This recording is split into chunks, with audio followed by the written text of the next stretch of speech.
Texas, 1872. Dry grass swayed like a golden sea under the merciless sun as a cloud of dust announced the stagecoach's arrival to the small town of Riverstone.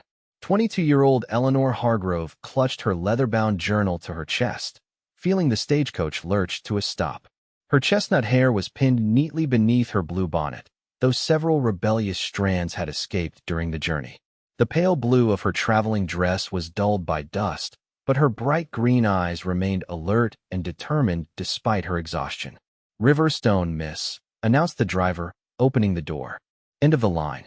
Eleanor stepped down, surveying what was to be her home for at least the next year. A single dirt street lined with wooden buildings stretched before her. A general store, saloon, small church, and various other establishments typical of a frontier town. A weathered sign swung in the breeze, "Riverstone School." The sight of it made her heart flutter with nervous anticipation.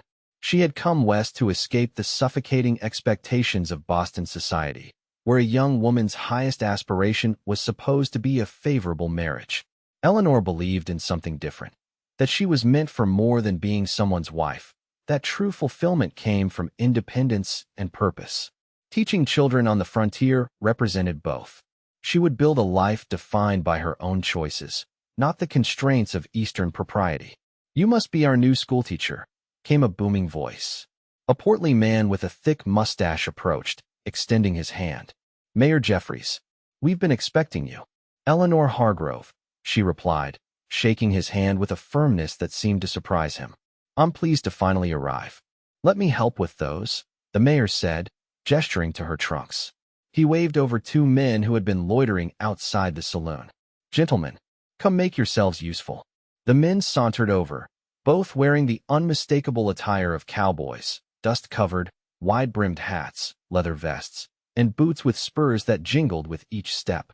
"Miss Hargrove, these are two of our local ranch hands.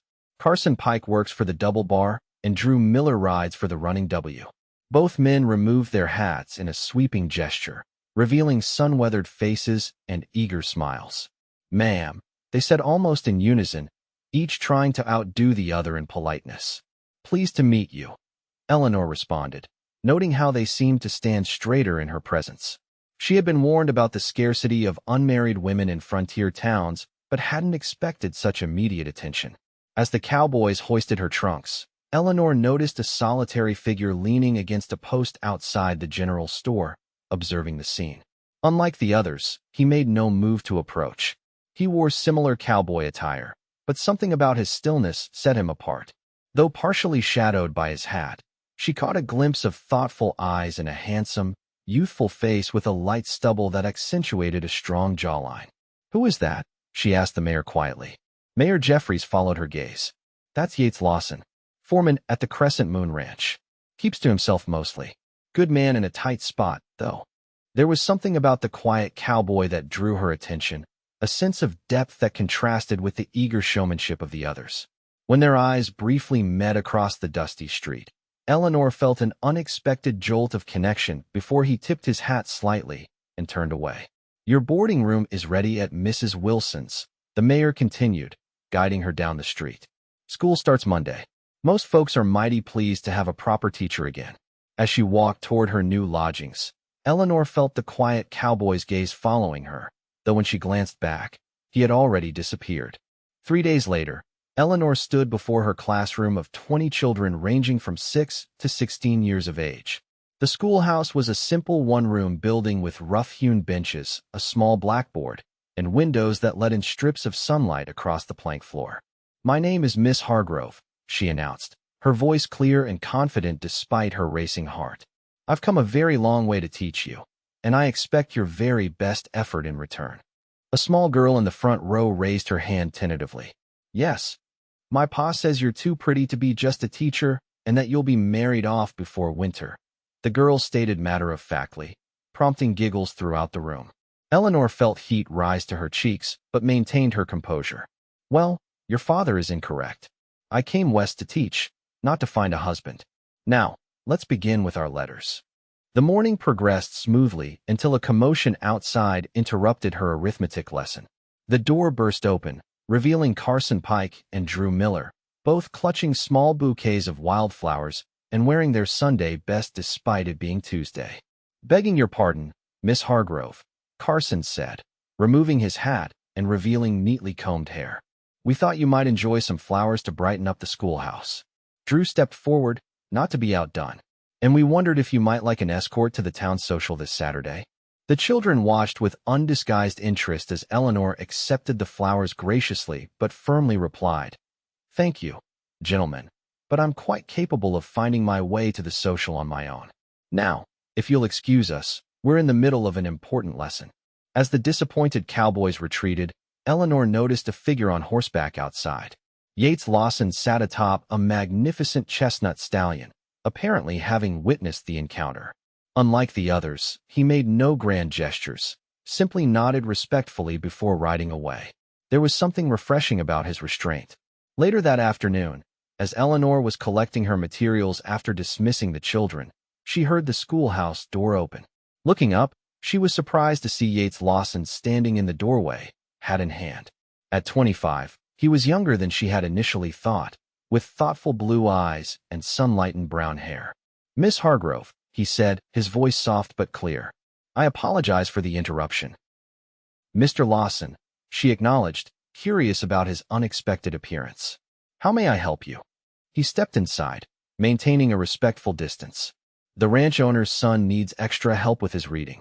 Mr. Crawford asked if you might have time for additional lessons. He'd compensate you fairly, of course."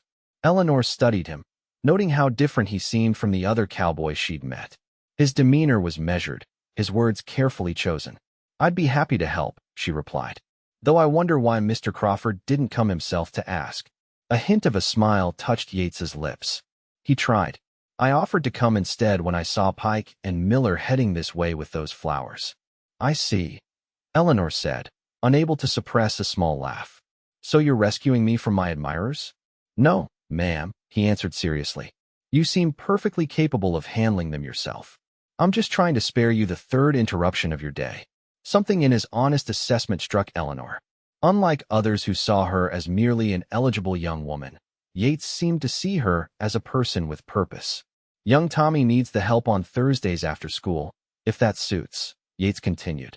"It does," Eleanor agreed, surprised by how comfortable she felt in his presence despite having barely exchanged words before. As Yates turned to leave, she found herself asking, "Will you be at the social on Saturday, Mr. Lawson?" He paused at the door. "I don't much care for crowds, Miss Hargrove." "Neither do I," she admitted, "but I promised the mayor I'd attend." Yates studied her for a moment. "Then perhaps I'll make an exception this once." The simple statement shouldn't have made her heart quicken, but it did. By Saturday evening, word of the rivalry for the new schoolteacher's attention had spread throughout Riverstone.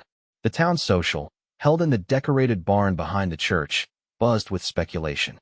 Eleanor arrived wearing her finest dress, a modest but becoming gown of deep green that complemented her eyes and chestnut hair, which she had arranged in a simple but elegant style. Carson Pike claimed the first dance, spinning her around the floor with exaggerated flourishes while loudly proclaiming his intentions to build a new house on his recently acquired land. Drew Miller secured the second dance, speaking at length about his prospects at becoming foreman of the Running W. Both men were handsome in their way and perfectly pleasant, but their eager courtship felt like performance rather than genuine interest in who she was. "You've certainly stirred up trouble," observed Mrs. Wilson, Eleanor's landlady, as she took a seat beside her after the dances. "Half the unmarried men in the county are preening like peacocks." Eleanor sipped her lemonade. "I didn't come west for marriage proposals." "Perhaps not," the older woman replied with a knowing smile. "But they'll come all the same. A young, educated woman like yourself is a rare find in these parts." Eleanor's eyes scanned the room, noting with disappointment that Yates hadn't appeared. Just as she had resigned herself to his absence, the barn door opened, and he stepped inside. He'd cleaned up, but hadn't gone to the extremes of the other cowboys. His clothes were neat but practical, a simple white shirt, dark vest, and clean denims. What struck her most was how he carried himself, confident yet unassuming. Their eyes met across the crowded space, and he offered a slight nod of recognition before being pulled into conversation with the blacksmith. Throughout the evening, Eleanor found herself increasingly aware of his presence, even as she danced with other partners and engaged in polite conversation. The tension in the barn shifted perceptibly when Carson approached her with a glass of punch, only to find Drew already offering her refreshments. Both men glared at each other. "Miss Hargrove promised the next dance to me," Carson declared. Drew squared his shoulders. "I believe the lady already accepted my invitation." "Gentlemen," Eleanor interjected firmly, "I promised neither of you anything." Before the situation could escalate further, a commotion outside drew everyone's attention. A breathless boy burst through the doors. "Fire at the school," he shouted. Lightning struck the roof. The social dissolved into chaos as men rushed outside, Eleanor among them. Through the darkness, she could see flames already consuming the small schoolhouse. Her heart sank as she thought of the books, materials, and children's work inside, all the foundation of what she had come to build. Without hesitation, Yates Lawson mounted his horse and galloped toward the burning building, followed by several others. Eleanor gathered her skirts and ran after them, ignoring calls to stay back. When she arrived, Yates was already organizing a bucket line from a nearby creek. Carson and Drew worked alongside others, their rivalry temporarily forgotten in the crisis. Eleanor joined the effort, her fine dress soon soaked and smudged with soot as she passed buckets and helped salvage what could be saved from the flames. Through the smoke and confusion, she found herself working beside Yates, his face illuminated by the orange glow of the fire as they pulled desks from the less damaged portion of the building. "The primers," she gasped, pointing toward the burning shelves. "Without them, I can't teach the younger children to read." Before she could move, Yates placed a restraining hand on her arm. "Stay here." He disappeared into the smoke-filled room, emerging moments later with a soot-covered crate of books, which he thrust into her arms before returning for more. When the fire was finally extinguished, the schoolhouse stood partially intact, but unusable.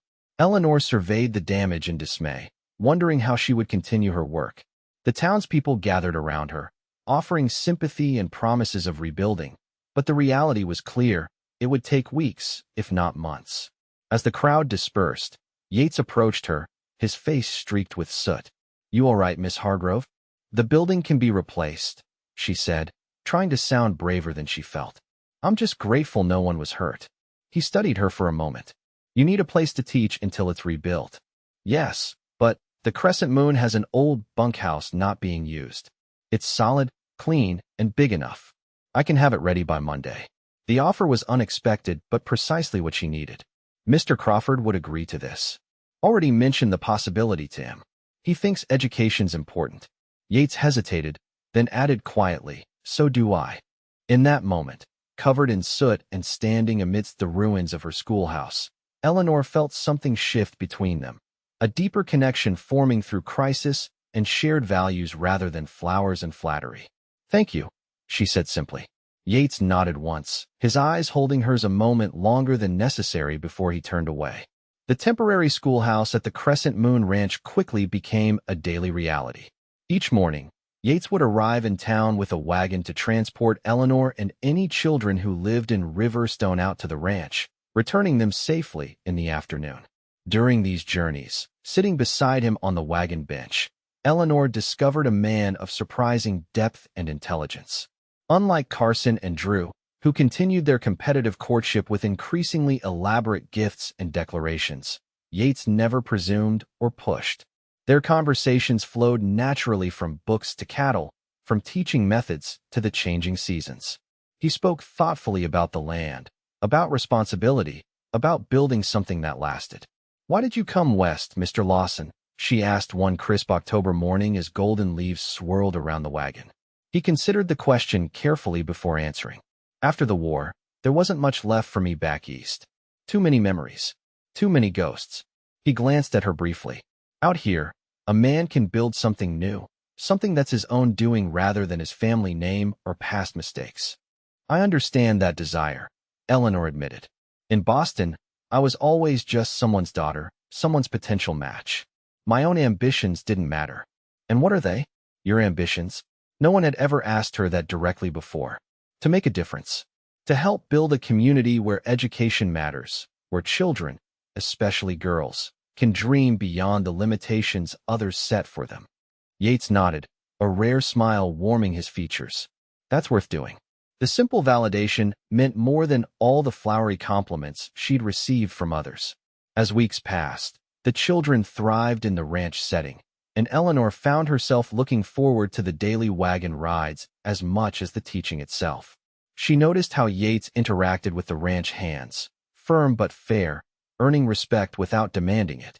He treated the Crawford's son, Tommy, with particular patience during the boys' reading lessons, never showing frustration at the child's struggles.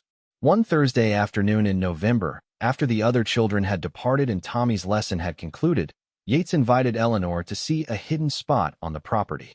"It's not far," he assured her, "and we'll be back before dusk." Curiosity overcame propriety, and Eleanor found herself riding double on his horse, her arms tentatively circling his waist as they followed a narrow trail through pine-covered hills. They emerged at a small, secluded valley where a crystal-clear spring bubbled from rocks, feeding a tiny meadow brilliant with late wildflowers. "It's beautiful," she breathed as he helped her dismount. "How did you find it?" "Got lost my first month here," he admitted with a self-deprecating smile. "Best wrong turn I ever made." They sat on sun-warmed rocks beside the spring, talking as the afternoon light gilded the landscape. Eleanor found herself sharing stories of her childhood, her dreams, even her fears, things she'd never voiced aloud before. "Most folks think I'm crazy," she confessed. "A woman choosing teaching over marriage, choosing the frontier over comfort. Most folks are wrong," Yates replied simply. "The frontier needs people with conviction, not just those running from something." The statement hung between them, unexpectedly profound. "And which are you, Mr. Lawson?" His eyes met hers, unguarded for once. "Started as the latter, hoping to become the former." The honesty of his answer touched her deeply. As the sun began to set, casting long shadows across the small valley, Eleanor realized something had fundamentally changed. The quiet cowboy had become more than just an acquaintance or even a friend. He had become someone essential. Their ride back was conducted in comfortable silence, both aware of something unspoken growing between them. The town's Thanksgiving celebration brought new complications. The schoolhouse reconstruction was progressing well, but tensions among Eleanor's suitors had escalated. Carson and Drew had taken to openly antagonizing each other, and several other ranch hands had joined the competition for her attention. Eleanor found the situation increasingly frustrating. "I came here to teach, not to be a prize in some ridiculous contest," she confided to Mrs. Wilson one evening. The older woman patted her hand sympathetically. "Men can be fools, especially when they're trying to impress a beautiful woman." "Not all men," Eleanor murmured, thinking of Yates's steady presence. The Thanksgiving feast was held in the church, tables laden with every dish the community could contribute. Eleanor wore a rust-colored dress that complemented her chestnut hair, which she had arranged with simple elegance. She noticed Yates immediately among the crowd, standing quietly at the edge of the gathering, looking more formal than she'd ever seen him in a proper suit jacket. Their eyes met briefly before Carson intercepted her, presenting her with an intricately carved wooden box. "Made it myself, Miss Hargrove," he announced loudly. "For your teaching supplies." "It's lovely. Thank you," she acknowledged, genuinely impressed with the craftsmanship. Not to be outdone, Drew appeared moments later with a leather-bound collection of poetry. "Ordered it special from Denver," he proclaimed. The exchange attracted attention, emboldening Carson to make a more direct move. "Miss Hargrove," he declared, loud enough for those nearby to hear. "I've got 40 acres and a solid claim. Building a house that needs a woman's touch. I'd be honored if you'd consider my suit." Before Eleanor could respond, Drew stepped forward. "I've been promoted to foreman with a good salary and prospects. I can offer you a comfortable life, Miss Hargrove, far better than Pike here." The public nature of these proposals mortified Eleanor. Other conversations had stopped as people turned to watch the drama unfold. She opened her mouth to refuse them both when a third voice cut through the uncomfortable silence. "Might be the lady came west to teach, not to be bartered over like cattle." Yates had spoken quietly, but his words carried clearly in the hushed room. He stood a few paces away, his expression calm but resolute. Carson turned to him, face flushing. "This isn't your business, Lawson." Making Miss Hargrove uncomfortable in public is nobody's business, Yates replied evenly.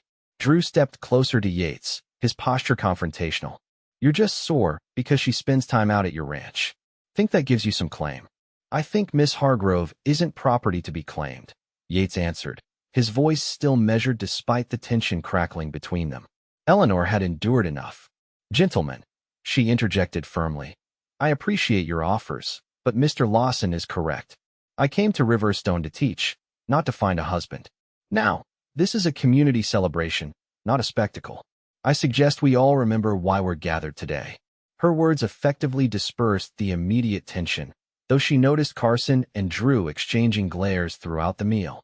Yates kept his distance, but occasionally she would look up to find his eyes on her, thoughtful and concerned. After the feast, as Eleanor helped clear tables, Yates approached her quietly. I apologize if I overstepped, he said. You didn't, she assured him. Thank you for understanding what others seem unable to grasp. He nodded, hesitating before adding. They're not entirely wrong, though. A claim's worth more with someone to share it. Then, before she could respond, he excused himself and departed. His words lingered with Eleanor long after the celebration ended. The difference was subtle but significant. Yates spoke of sharing a life, not possessing a wife. December brought heavy snowfall to Riverstone, transforming the landscape into a white expanse broken only by the dark silhouettes of buildings and distant mountains. The schoolhouse reconstruction had been delayed by the weather, and the daily journeys to and from the ranch became increasingly arduous. One Thursday afternoon, as Yates was preparing to drive Eleanor back to town after Tommy's reading lesson, a blizzard descended without warning.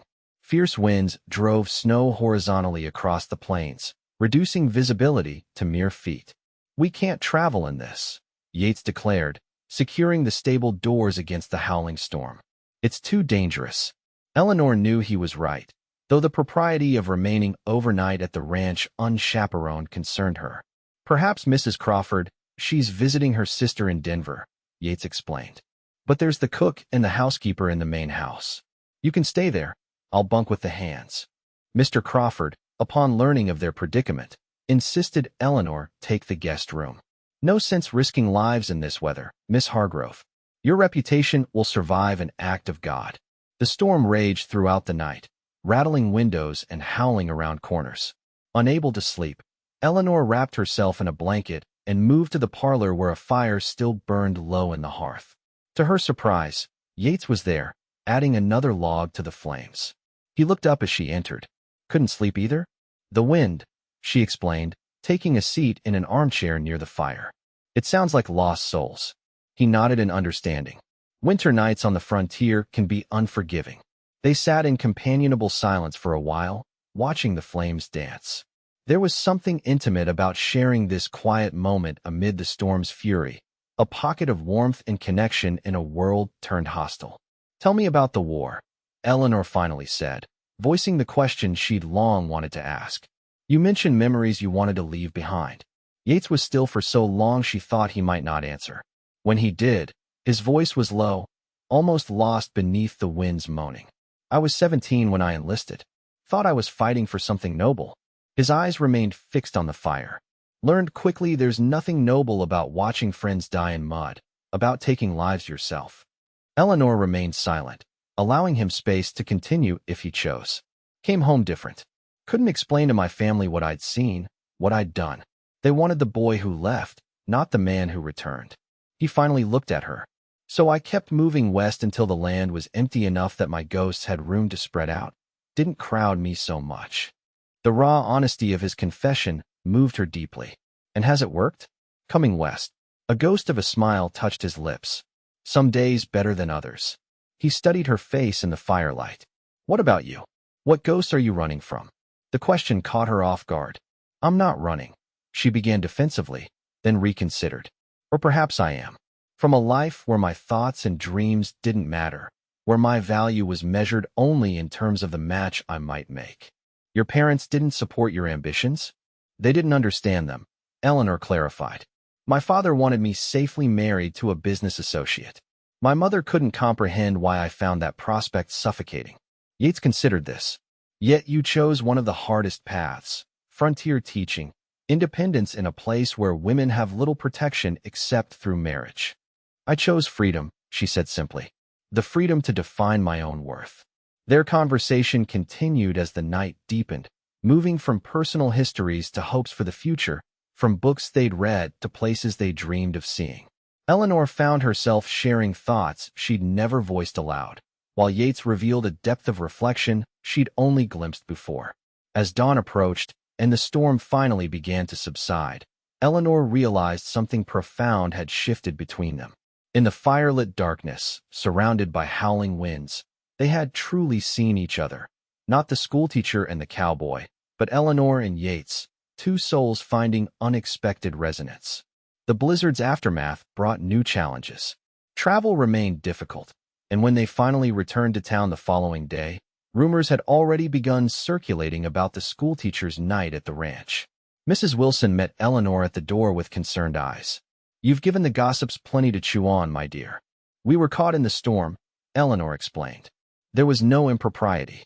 "Impropriety isn't required for rumors," the landlady replied sagely. "Just proximity and possibility." The following Sunday at church, Eleanor felt whispers and stares following her. Carson and Drew were noticeably cool, while other townspeople regarded her with either suspicion or overly performed politeness. Only the children treated her normally, for which she was grateful. After the service, Mayor Jeffries approached her with a troubled expression. "Miss Hargrove, might I have a word?" He led her aside, speaking in low tones. "There's been some concern expressed about recent events." "You mean being stranded by a blizzard?" Eleanor asked directly. The mayor cleared his throat uncomfortably. "Some parents are questioning your judgment.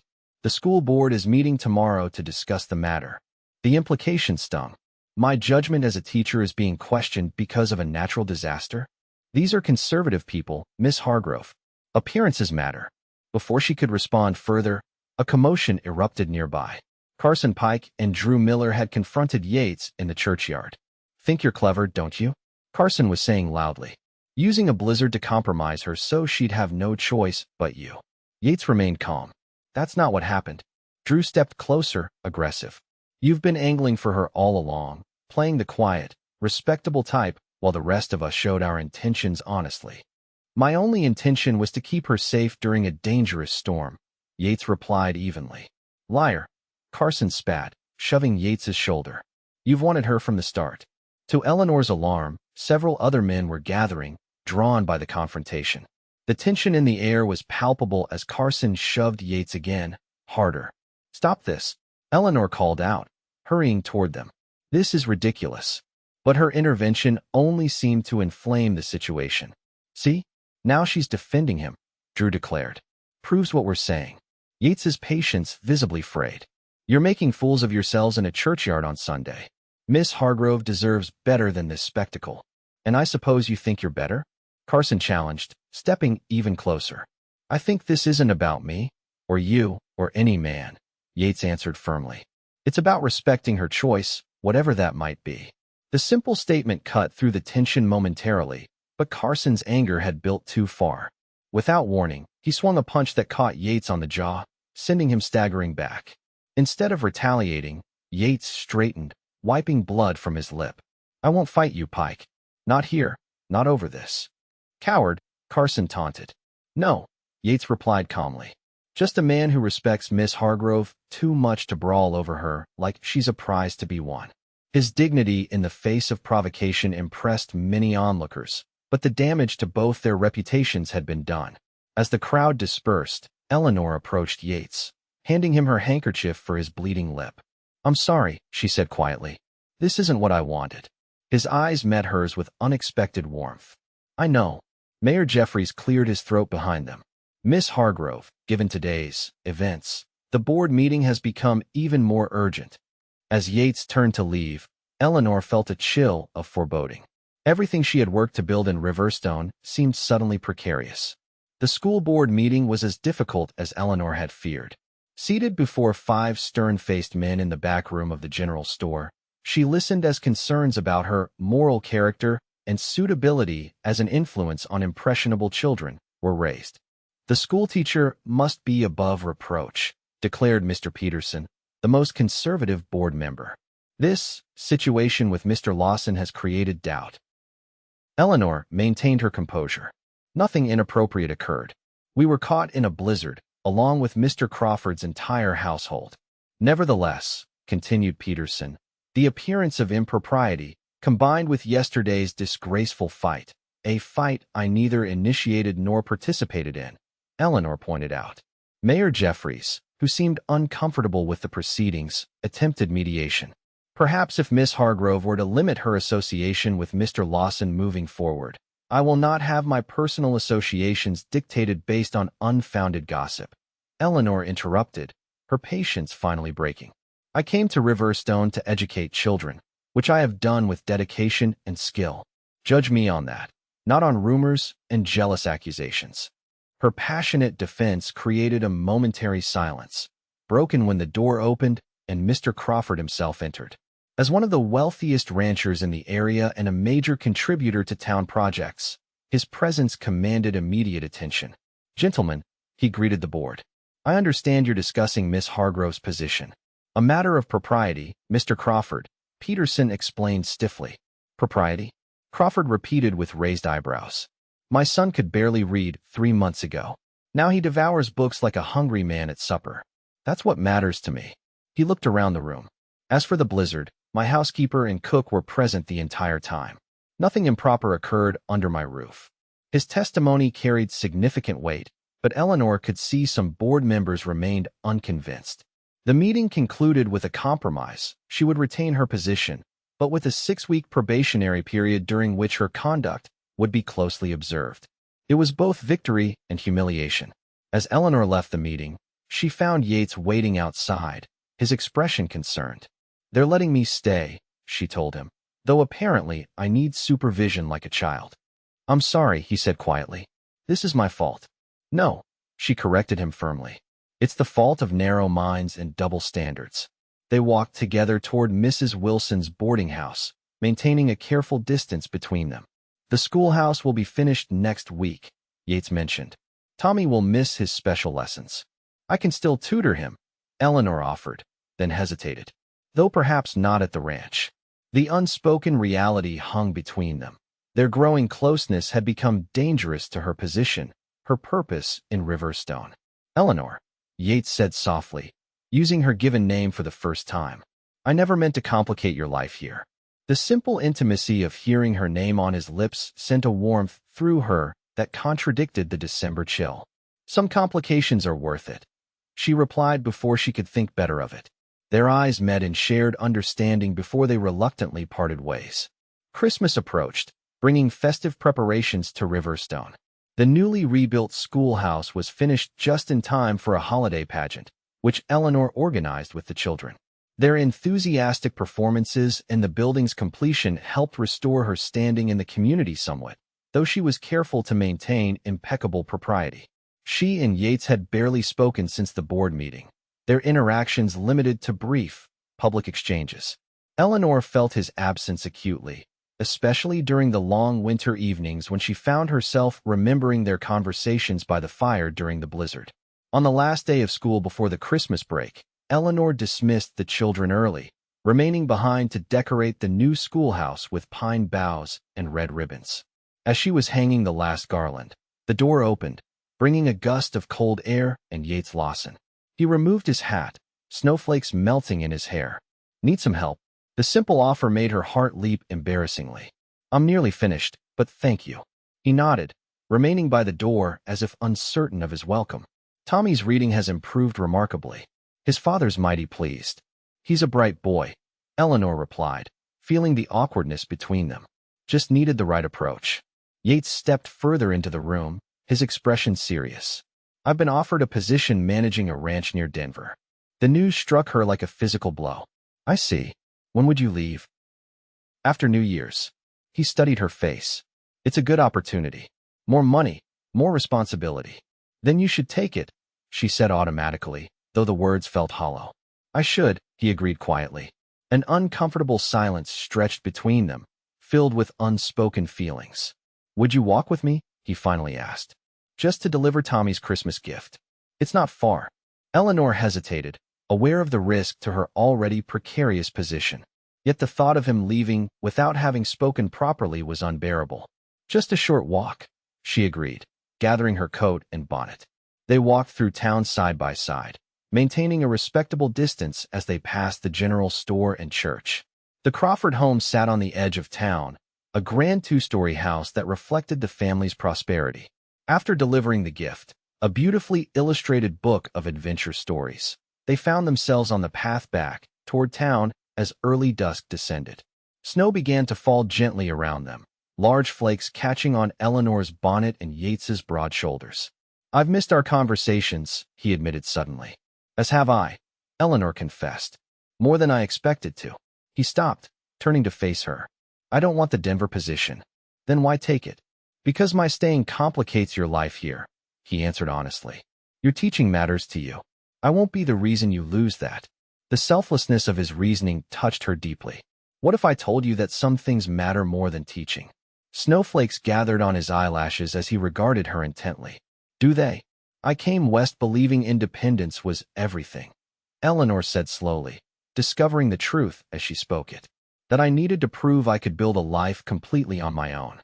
But these past months have shown me something different. That true fulfillment isn't found in isolation, but in meaningful connection." Yates took a step closer, snow swirling between them. "Eleanor, I need to say something I should have said weeks ago."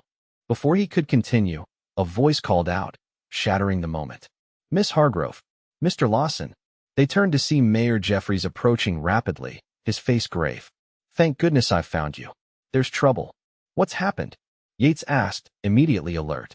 "Stage was robbed coming in from Fort Collins," the mayor explained breathlessly. "Driver's hurt bad. Doc needs help getting him stabilized before surgery."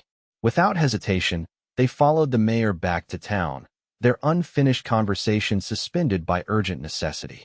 The town doctor had established a makeshift operating room in the hotel's ground floor. The stagecoach driver lay pale and bleeding on a table, the doctor working frantically to stem blood flow from a gunshot wound. "Miss Hargrove, I need steady hands," the doctor instructed. "Hold this compress firmly. Mr. Lawson, I need you to help hold him still." For the next 2 hours, they assisted the doctor through a grueling procedure to remove the bullet and repair damaged blood vessels. Eleanor maintained her composure despite the blood and the driver's occasional cries of pain when the chloroform wore thin. She caught Yates watching her with admiration as she worked alongside the doctor without flinching or faltering. When the driver was finally stabilized, the doctor stepped back with a tired sigh. "You both did well. He might have died without your help." As they washed blood from their hands, Eleanor felt oddly elated despite the grim circumstances. Together, she and Yates had saved a life, their differences in station, gender, and background falling away in the face of shared purpose. Outside the hotel, the night had deepened, snow still falling in a silent curtain that muffled the world. "I should see you home," Yates said quietly. Eleanor nodded, suddenly exhausted from the intensity of the evening. As they walked through the deserted street, he offered his arm for stability on the slippery ground. The simple contact, her hand on his forearm, even through layers of winter clothing, felt significant. At Mrs. Wilson's porch, they paused. The unfinished conversation from earlier hung between them, but the night's events had somehow made words less necessary. "You were remarkable in there," Yates said softly. "Most people would have fainted at the sight." "I've always had a practical nature," she replied. "Though I admit I'm glad we saved him." "We did," he agreed, the shared accomplishment creating a bond beyond words. Snow gathered on his hat brim as he looked down at her, his expression open and vulnerable in a way she hadn't seen before. "Eleanor, about Denver." The boarding house door opened suddenly, revealing Mrs. Wilson in her nightcap. "There you are? I heard about the stagecoach driver. Are you all right, dear?" The moment broken, Yates stepped back, tipping his hat politely. "Good night, Miss Hargrove." "Mrs. Wilson."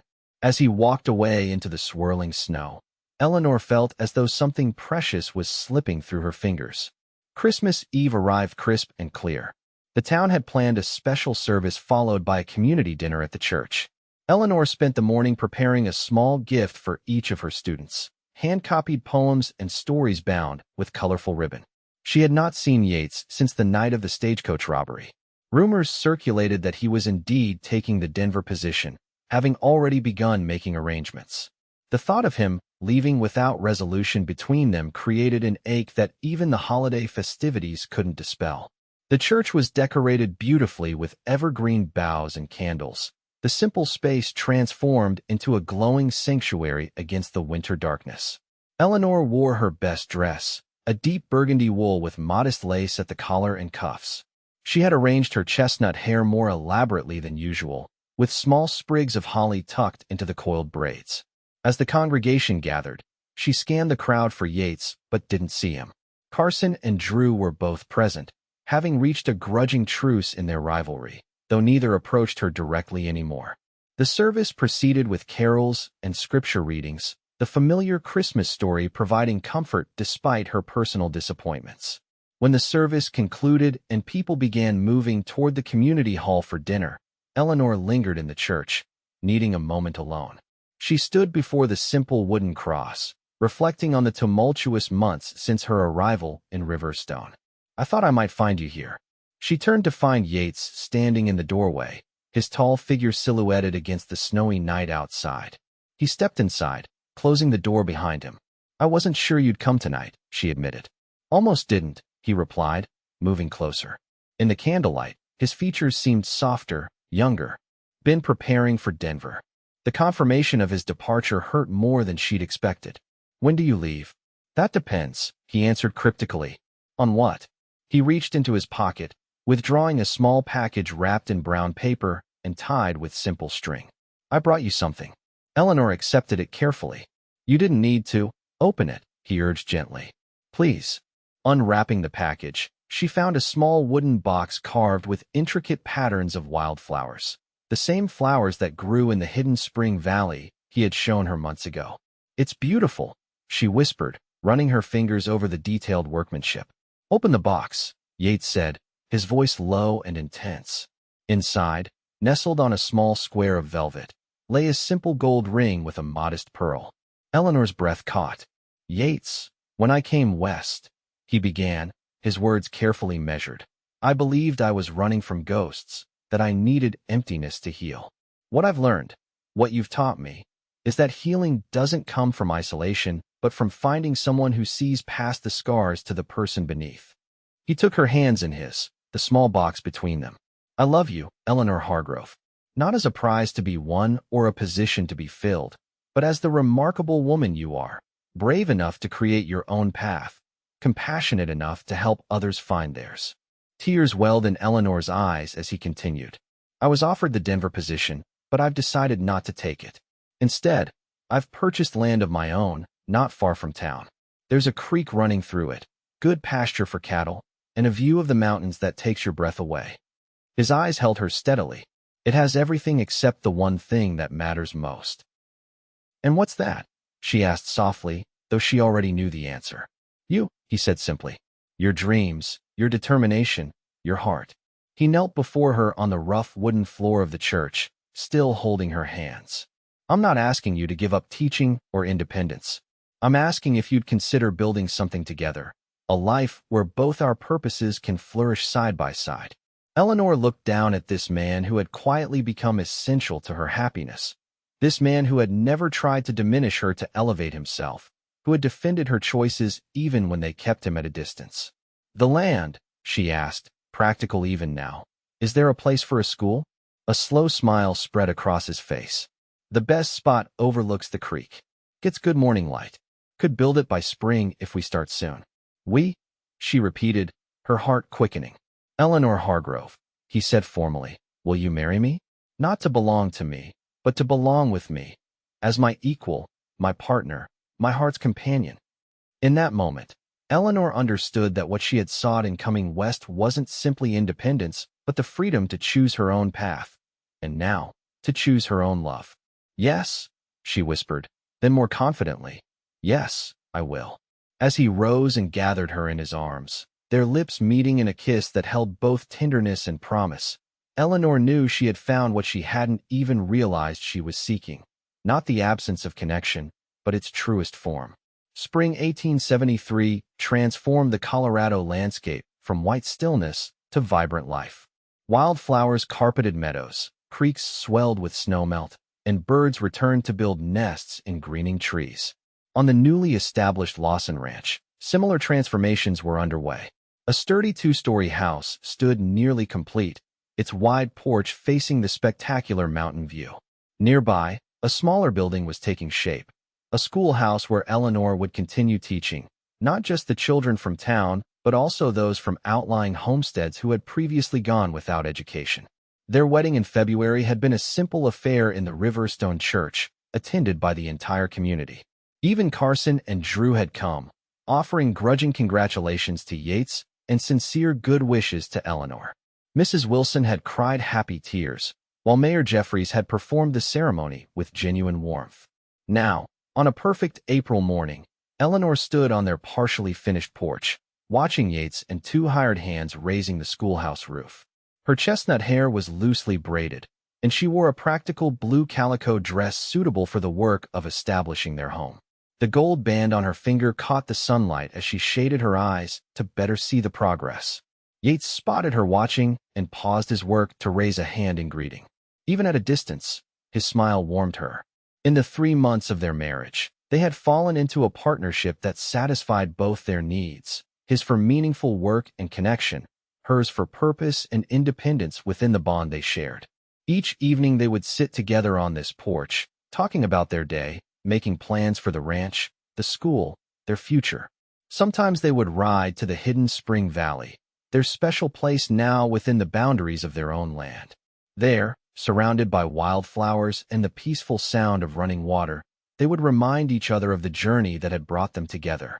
As Eleanor watched her husband return to his work on the schoolhouse, a physical manifestation of his support for her dreams, she reflected on how profoundly her understanding of independence had evolved. True freedom, she had discovered, wasn't found in isolation but in choosing the right person with whom to share one's path, someone who strengthened rather than diminished, who valued rather than possessed.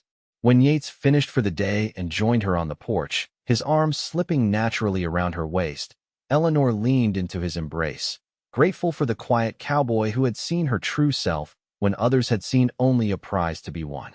"The school will be ready for fall term," he told her, pressing a kiss to her temple. "Just in time," she replied, placing his hand over her still flat stomach with meaningful emphasis. His eyes widened as understanding dawned. "Eleanor, are you saying?" She nodded, joy illuminating her features. "By Christmas, we'll have a new addition to teach." The wonder that transformed his face was everything she could have hoped for. As he lifted her in an exuberant embrace, spinning her around on the porch of the home they were building together, Eleanor Hargrove Lawson knew with absolute certainty that she had found her true place in the world, not defined by geography or profession, but by the love she had chosen and the future they would create together on this wild, beautiful frontier.